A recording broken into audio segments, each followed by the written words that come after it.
Share market this week. Share बाजार 10 फरवरी को खत्म हफ्ते में लगभग फ्लैट बंद हुआ।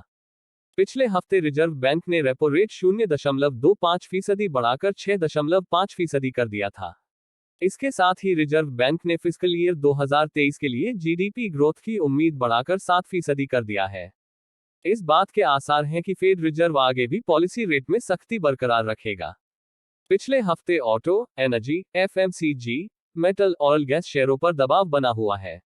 हालांकि टेक्नोलॉजी, इंफ्रा, फार्मा और चुनिंदा बैंकिंग और फाइनेंशियल सर्विसेज सेक्टर के शेयरों में खरीदारी हुई है। महंगाई दर। अगले हफ्ते बाजार पर जिन फैक्टर्स का सबसे ज्यादा असर हो सकता है उनमें सबसे अहम महंगाई दर के आंकड़े हैं। पिछले 2 महीनों से इन्फ्लेशन डेटा आरबीआई के लॉन्ग टर्म टारगेट 4%, 2% ज्यादा या कम से नीचे रहा है। दिसंबर में लगातार चौथे महीने में महंगाई दर घटी है। 2023 के पहले महीने में उम्मीद है कि इन्फ्लेशन रेट 6% से नीचे रह सकता है। पिछले हफ्ते हुई आरबीआई की बैठक में मॉनेटरी पॉलिसी कमेटी ने रेपो रेट 0.25% बढ़ाने का फैसला किया था। थोक महंगाई दर डब्ल्यूपीआई के आंकड़े 14 फरवरी को आने वाले हैं।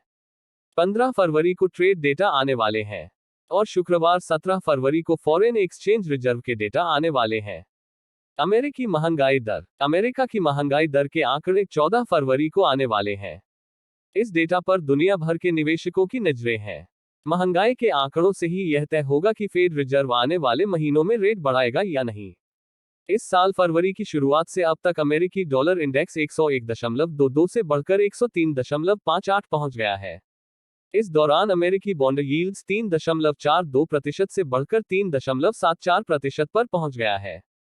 कंपनियों के नतीजे। इस हफ्ते करीब 1500 कंपनियों के नतीजे आने वाले हैं। इनमें से ज्यादातर कंपनियों के नतीजे सोमवार मंगलवार के बीच आ जाएंगे। इस हफ्ते जिन अहम कंपनियों के नतीजे आने वाले हैं उनमें Nykaa, Adani enterprises, Eicher motors, Grasim industries, ONGC, Siemens और नेस्ले इंडिया शामिल हैं। इसके अलावा Zee entertainment enterprises, power finance corporation, Sun pharma advanced research company, Shri Renuka sugars, SAIL, Wockhardt, campus activewear, Gujarat gas, IRB infrastructure developers, Shalimar paints, Apollo hospitals, Bata India, Bharat forge, Biocon, Bosch, India bulls housing finance, Ipca lab, Prestige estates projects और स्पाइसजेट भी दिसंबर तिमाही के नतीजे जारी करने वाले हैं। Oil price. शेयर बाजार की नजर इस हफ्ते ऑयल प्राइस पर भी बनी रहेगी। रूस ने मार्च में हर दिन 5 लाख बैरल ऑयल प्रोडक्शन घटाने का फैसला किया है। रूस यूक्रेन युद्ध के बाद जब पश्चिमी देशों ने रूसी ऑयल पर पाबंदी लगा दी है, ऐसे में रूस का प्रोडक्शन कम करना एक अहम फैसला है।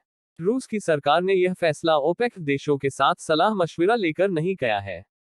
फी निवेश। इस साल जनवरी में फी की जबरदस्त बिकवाली के बाद फरवरी में विदेशी निवेशकों ने कम शेयर बेचे हैं। एक्सपर्ट्स का मानना है कि अगर बिकवाली आगे भी कम रही तो निफ्टी 50 के लिए यह बड़ा सपोर्ट बन सकता है। जनवरी 2023 में 53,887 करोड़ रुपए की बिकवाली हुई थी, जबकि फरवरी में बिकवाली घट गई। 10 फरवरी को 1458 करोड़ रुपए के नेट खरीदारी हुई है। अभी तक मिले प्रोविजनल डेटा के मुताबिक फी ने अभी तक 5,000 करोड़ रुपए की नेट बिकवाली की है। वहीं इस दौरान घरेलू निवेशकों ने